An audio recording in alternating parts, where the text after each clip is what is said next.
सभी राज्यों से बेहतर है, सभी राज्यों से ज़्यादा है हमारी प्रगति दर। और इसी तरीके से कि यहाँ जो आर्थिक गतिविधियाँ तेज हुई हैं, उसका जो सीधा असर, जो उसका सूचक संकेतक होता है, वो प्रति व्यक्ति आय से दर्शाता है। तेजस्वी यादव बिहार अधिकार यात्रा करेंगे। इस वक्त एक बड़ी खबर मिल रही है। वोटर अधिकार यात्रा के बाद यह फैसला लिया गया है कि अब बिहार अधिकार यात्रा करेंगे तेजस्वी यादव। जहानाबाद से इस यात्रा की शुरुआत होगी और इसके बाद वैशाली में इस यात्रा का समापन होगा। यात्रा को लेकर विधायक जो हैं तैयारी में जुटे हैं। सभी जिलाध्यक्षों को तैयारी के निर्देश दिए गए हैं। तो देखिए, वोटर अधिकार यात्रा के बाद अब बिहार अधिकार यात्रा शुरू होगी और तेजस्वी यादव ये यात्रा करने वाले हैं। अब आपको बताते चलें कि इसकी शुरुआत जहानाबाद से होगी, वैशाली में इस यात्रा का समापन होगा। तो यात्रा को लेकर विधायक तैयारी में जुट चुके हैं। सभी जिलाध्यक्षों को तैयारी के निर्देश दिए गए हैं। नेता प्रतिपक्ष तेजस्वी यादव जहानाबाद से बिहार अधिकार यात्रा की शुरुआत करने वाले हैं। एनडीए नेताओं ने इस यात्रा पर निशाना साधा है, तो वहीं इंडिया के नेताओं का ये कहना है कि ये यात्रा बिहार में बदलाव लेकर आएगी। बिहार अधिकार यात्रा पर निकलेंगे नेता प्रतिपक्ष आदरणीय तेजस्वी प्रसाद यादव जी। जहानाबाद से यात्रा शुरू होगी। नालंदा, बख्तियारपुर, मोकामा, बाढ़, खगड़िया, सहरसा, सुपौल, मधेपुरा, समस्तीपुर, वैशाली होते हुए यात्रा ये आगे जाएगी। बिहार की आवाम बिहार में बदलाव चाहती है। देखिए, तेजस्वी यादव जी की यात्रा बिहार में बदलाव को लेकर के है। जिस प्रकार से बिहार में पलायन, बेरोजगारी और भ्रष्टाचार चरम पर है, जनता इस बात को समझ रही है। कांग्रेस पार्टी की तरफ से बिहार में वोटर अधिकार यात्रा हुई। तेजस्वी यादव जी को कोई माइलेज नहीं मिला, उल्टे नुकसान ही हो गया। राहुल जी ने सीएम फेस तक मानने से इनकार कर दिया। अब तेजस्वी यादव जी इसको कॉम्पनसेट करने के लिए अधिकार यात्रा पर निकल रहे हैं। तेजस्वी यादव अगर सही मायने में बिहार अधिकार यात्रा की बात कर रहे हैं तो उन्हें अपनी इस यात्रा में एनडीए की सरकार बनाने के लिए वोट मांग लेना चाहिए। बिहार को उसका सही अधिकार भाजपा और नीतीश की सरकार ने दिया। उर्स के मुबारक मौके पर आरजेडी प्रमुख लालू प्रसाद ने पटना हाईकोर्ट दरगाह में चादर पोशी करके प्रदेश में लोगों के बीच मेलजोल, प्रेम, शांति, तरक्की और सद्भाव के लिए दुआएं मांगी। लालू यादव के देखिए मजार पर चादर चढ़ाए जाने को लेकर एनडीए नेताओं ने तंज कसा है। वोट है, वो वोट के लिए कुछ भी कर सकते हैं। महागठबंधन के नेता लालू प्रसाद जी तो इस फन के पुराने माहिर खिलाड़ी हैं। लालू प्रसाद जी, उनका कुनबा तो केवल सत्ता का भूखा है। कैसे भी हो, कुछ भी हो जाए, उन्हें सत्ता चाहिए। इसके लिए सत्ता ही मजहब है और सत्ता ही धर्म है। ऐसे में उन्हें जालीदार टोपी और हरे गमछे में दरगाह में दुआ मांगते देखकर कोई अचरज नहीं होता। माननीय लालू जी पटना हाई कोर्ट के मजार पर जाकर चादर पोशी किए हैं, यह अच्छी बात है। लेकिन लोकतंत्र में किसी खास समुदाय के वोट पाने के उद्देश्य से कोई काम किया गया हो, वह अनुचित है। जिस प्रकार से अल्पसंख्यक समुदाय के लोगों का वोट शोषण दोहन के रूप में इस्तेमाल किया जाता है, इस बार के चुनाव में अल्पसंख्यक समुदाय के लोग राष्ट्रीय जनता दल के उम्मीदवार को चने चबाने पर मजबूर कर देंगे। देखिए, सभी धर्मों का सम्मान यही कहता है संविधान। आदरणीय लालू प्रसाद जी तो गया जी भी गए पिंडदान करने और विष्णुपद मंदिर में गए। आदरणीय लालू प्रसाद जी चादर चढ़ाने भी गए। यही तो इस देश की खूबसूरती है। इसलिए कहा गया है सारे जहां से अच्छा हिंदुस्तान हमारा। जो लोग नफरत बांटते हैं, जो लोग भाई भाई में लड़ाई झगड़ा करवाते हैं, ये दंगाई लोग क्या सवाल खड़े करेंगे। मंत्री जनक राम के बयान पर कांग्रेस और आरजेडी ने जोरदार पलटवार किया है। देखिए, बिहार को तो पूरा चूहा लूट ले गया। यहाँ तो भ्रष्टाचारियों की बहार है और लूट पर ये सरकार में बैठे लोग यार क्या बोलेंगे। यहाँ किस तरह से नोट को जला करके नाला जाम कर दिया जाता है, चूहा बांध कुतर लेता है, चूहा शराब पी लेता है, चूहा पुल गिरा देता है। ये सरकार के बैठे लोग कह रहे हैं। जो लोग सत्ता में वोट चोरी करके काबिज हैं, जो लोग टैक्स पेयर का पैसे का परवाह नहीं करके कंबल ओढ़ के मलाई खा रहे हैं, उन लोगों को बिहार की जनता का अधिकार से क्या लेना देना। ये लोग आपस में अनर्गल बयानबाजी कर रहे हैं, झूठे आरोप लगा रहे हैं, जबकि खुद उनमें 56 छेद है। अब देखिए यहाँ पर आरजेडी कांग्रेस पर निशाना साधा गया है। मंत्री जनक राम ने बड़ा बयान दिया है। दोनों लुटेरी पार्टी के सरगना हैं। अब आपको बताते चलें, बिहार के अनुसूचित जाति और जनजाति कल्याण मंत्री जनक राम ने विपक्ष पर बड़ा बयान दिया। उन्होंने आरजेडी और कांग्रेस को लुटेरी पार्टी का सरगना बताया है। सासाराम में जनक राम ने यह कहा कि कांग्रेस को मौका मिला तो देश को लूटा और आरजेडी ने बिहार को लूटा, और ये सभी मिलकर एक बार फिर से देश और बिहार को लूटने की फिराक में है। कांग्रेस पार्टी हो या महागठबंधन के राष्ट्रीय जनता दल के नेता हो, ये दोनों लोग लुटेरी पार्टी की सरगना है। ये प्राइवेट लिमिटेड कंपनी बना करके कभी देश को लोगों ने लूटा है। जब ये महागठबंधन के नेता श्री लालू यादव जी को अवसर मिला तो इन्होंने बिहार को लूटा है।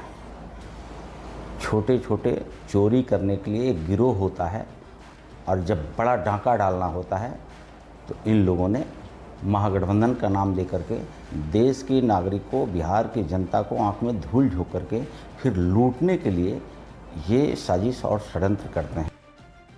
वैष्णो देवी यात्रा पर इस वक्त की बड़ी खबर। 14 सितंबर से शुरू होगी वैष्णो देवी यात्रा। कटरा में देखिए भूस्खलन के बाद से ही यात्रा बंद थी, और श्री माता वैष्णो देवी श्राइन बोर्ड ने जानकारी दी है इस बारे में। 26 अगस्त को अर्धकुमारी में भूस्खलन हुआ था। भूस्खलन में 34 लोगों की मौत हो गई थी, और 26 अगस्त से ही यात्रा को बंद कर दिया गया था। लेकिन एक बार फिर से यात्रा की शुरुआत होगी 14 सितंबर से।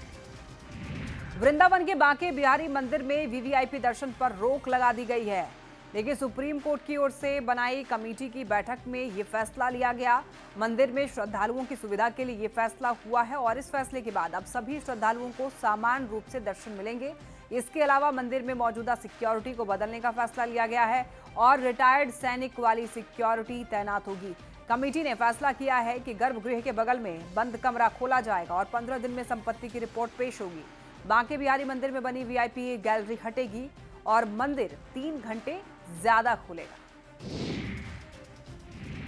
देखिए, सुप्रीम कोर्ट ने सुरक्षा को देखते हुए सर्कुलर जारी किया है। हाई सिक्योरिटी जोन में फोटोग्राफी पर रोक रहेगी, वीडियोग्राफी पर भी सुप्रीम कोर्ट की रोक। मीडिया को लेकर के सिक्योरिटी जोन में लाइव की अनुमति। मीडिया प्रतिनिधियों को केवल लो सिक्योरिटी जोन के लॉन में इंटरव्यू और लाइव प्रसारण की अनुमति होगी। मोबाइल फोन से फोटो खींचना, वीडियो रिकॉर्ड करना या रील बनाना हाई सिक्योरिटी जोन में सख्त मना है। कैमरा, ट्राइपॉड, सेल्फी स्टिक आदि उपकरणों का उपयोग भी यहां पर प्रतिबंधित रहेगा।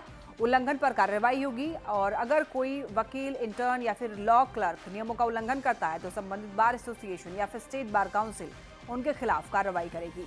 मीडिया कर्मियों द्वारा नियम तोड़े जाने पर उन्हें 1 महीने तक हाई सिक्योरिटी जोन में प्रवेश पर रोक लगा सकती है।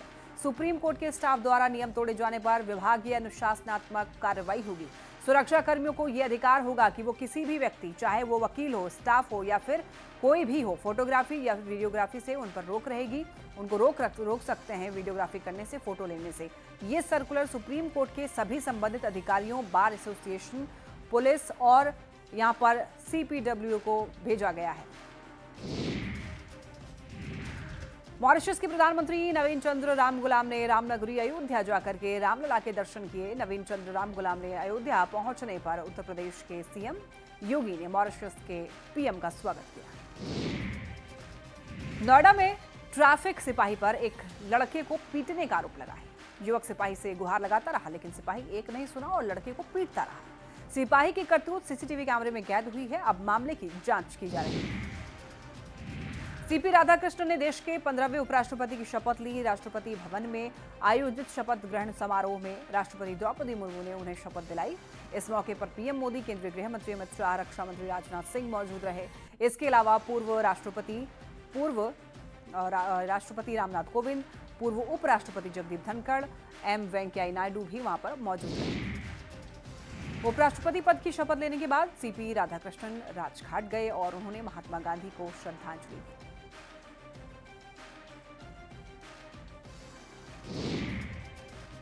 उपराष्ट्रपति सीपी राधाकृष्णन के शपथ ग्रहण समारोह में राहुल गांधी के नहीं जाने पर सांसद तारिक अनवर ने सफाई दी। उन्होंने कहा कि राहुल गांधी का पहले से किसी राज्य का कार्यक्रम तय था। उस समारोह में कांग्रेस की तरफ से प्रतिनिधि मौजूद थे। अगर कोई नहीं जाता तो सवाल खड़े कर सकते थे।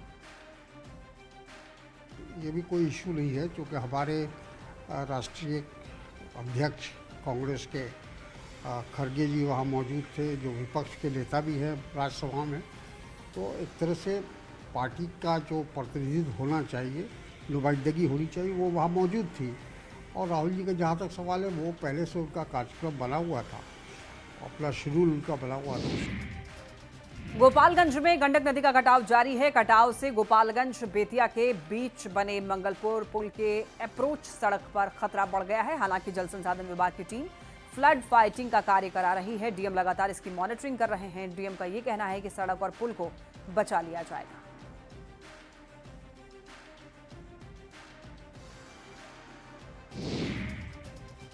दुमका से एक बड़ी खबर मिल रही है। देखिए, एक मंदिर के पास किसी ने माहौल बिगाड़ने की कोशिश की, जिसके बाद इलाके के लोगों में काफी आक्रोश है। घटना सरैयाहाट के बाबूपुर की बताई जा रही है। लोगों ने काली मंदिर के पास में समुदाय विशेष के लोगों पर यहां पर गंदगी फैलाने का आरोप लगाया है। इसको लेकर लोगों में भारी गुस्सा है। लोगों ने जानबूझकर माहौल खराब करने की कोशिश का आरोप लगाया है और इसको लेकर लोगों ने सरैयाहाट थाने में आवेदन भी दिया है।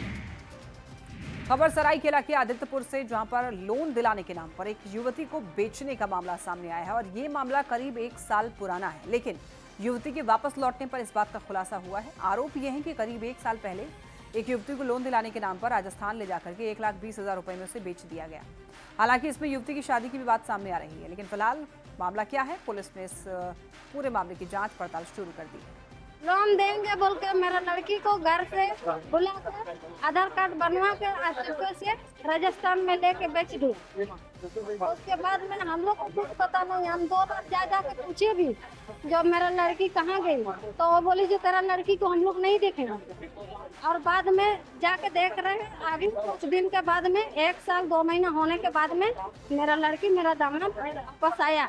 लेकिन ये लड़की को एक बास्को नगर की एक महिला और एक सतवनी की का ही एक जेंट्स है, जिसके द्वारा 1,20,000 में राजस्थान के एक युवक को बेच दिया गया। इसको, इस लड़की को घर से लोन दिलाने के नाम पर बहला फुसला के बुलाया गया था। उसके बाद इसको जो बास्को नगर की महिला है, उसके द्वारा इसको ट्रेन से राजस्थान लेके जाया गया और वहाँ इसको बेच दिया गया। अभी देखिए, वो मामला जो है ना, जांच के दायरे में हम लोग जांच कर ही रहे हैं। अभी मानव तस्वीर की पुष्टि नहीं हुई। इसमें शादी की भी बात आ रही है। इसमें पुलिस जो है सभी पहलुओं की जाँच कर रही है। इसके बाद ही हम लोग कुछ ठोस ढंग से कुछ बोल सकते हैं। सर, शादी को लेकर क्या मामला आ रही है सर सामने?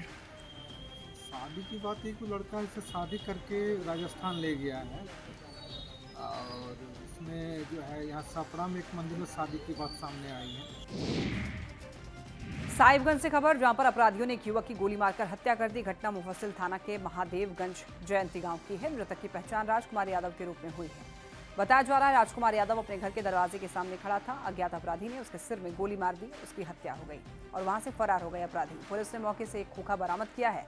जमीन विवाद में हत्या की आशंका जताई जा रही है। विशेष अभी तक जानकारी नहीं मिली है, लेकिन ये बात पता चला है कि आपसी जमीन संबंधी विवाद के कारण ये हत्या की घटना घटी।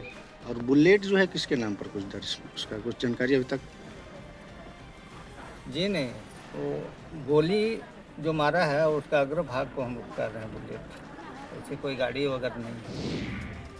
बोकारो के बड़गांव में पिता और बेटे के बीच में मारपीट में बेटे की मौत हो गई और पिता गंभीर रूप से घायल हो गया। पिता को रांची के निजी अस्पताल में भर्ती कराया गया। दरअसल पिता अपने बेटे की नशे और गेमिंग की आदत से परेशान थे और इसी की बात पर जब पिता ने बेटे को समझाने की कोशिश की तो दोनों में बहस हो गई और बहस ने बड़ा रूप ले लिया। दोनों के बीच जमकर मारपीट हो गई। रामगढ़ से खबर, एक बार फिर हाथियों के झुंड ने उत्पात मचाया है। मांडू वन क्षेत्र के लाइयों के यहाँ पर ढोडा टांड में हाथियों के झुंड ने धान की फसल को बर्बाद कर दिया। ग्रामीणों की सूचना पर देर रात तक वन विभाग की टीम हाथियों को भगाने में जुटी रही। हाथियों का झुंड अभी भी पास के जंगली क्षेत्र में मौजूद है। हाथियों के 2 अलग अलग झुंड हैं, जिसकी वजह से ग्रामीण दहशत में है। सरकार से फसल की क्षतिपूर्ति की मांग कर रहे हैं।